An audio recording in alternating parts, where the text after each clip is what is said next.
नमस्कार मित्रों, smart scholar YouTube channel में आपका स्वागत है। आज की क्लास में हम लोग लाक के सामाजिक समझौता सिद्धांत द्वारा जिस सरकार का गठन होता है उसकी शक्ति और अधिकार क्या हैं उसको पढ़ेंगे। अर्थात सरकार के कार्य एवं सीमाएं क्या हैं उसको समझेंगे तथा लाक द्वारा राज्य की कौन सी विशेषताएं बतलाई गई हैं को भी जानेंगे। तो सबसे पहले हम लोग सरकार या शासन के कार्य क्या हैं उसको जान लें। तो लाक व्यक्तियों के जीवन स्वतंत्रता और संपत्ति की रक्षा के लिए सरकार को 3 कार्य सौंपता है और ये जो तीनों कार्य वह सरकार अथवा शासन को देता है वह शक्ति के पृथक्करण सिद्धांत पर आधारित है। प्रथम कार्य में वह विधायिका अर्थात लोगों पर कानून बनाने की शक्ति जनता को देता है और जनता प्राकृतिक कानून की व्याख्या कर सकती थी। जो समाज नामक संस्था का सामाजिक समझौता सिद्धांत के अंतर्गत निर्माण होता है उसे वह विधायिका कह देता है।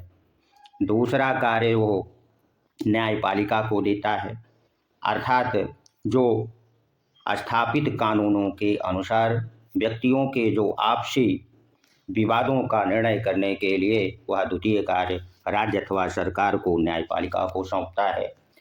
तथा तीसरा कार्य जो वह राज्य को देता है वह नागरिकों की रक्षा के लिए कार्यपालिका को देता है, अर्थात शासन की शक्ति कार्यपालिका को प्रदान कर देता है।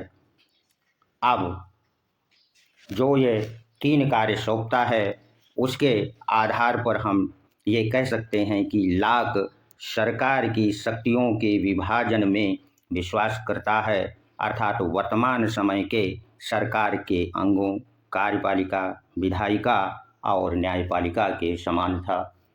अब हम लोग लाक के सामाजिक समझौते के आधार पर शासक और शासितों के बीच जो समझौता होता है और जिसके परिणाम स्वरूप राज्य की उत्पत्ति होती है उसकी क्या विशेषताएं हैं उसको जानेंगे।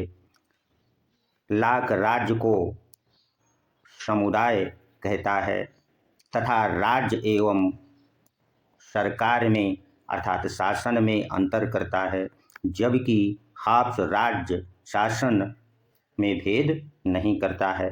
लाक ने राज्य का आधार जो बतलाया है वो जनसहमति है और सीमित सत्ता वाले वैधानिक राज्य की वह स्थापना करता है जिसमें विधि की शासन को अपनाया गया है।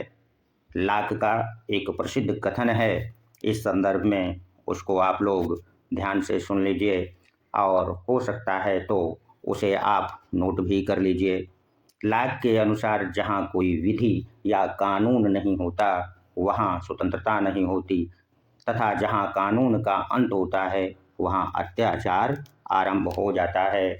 ये तो था लाक द्वारा बताए गए सरकार के कार्य, सीमाएं एवं राज्य की विशेषताएं। वीडियो को सब्सक्राइब अवश्य कर दीजिए, लाइक भी कर दीजिए ताकि इसी तरह की वीडियो आपको मिलती रहे। धन्यवाद, मिलते हैं अगले वीडियो में।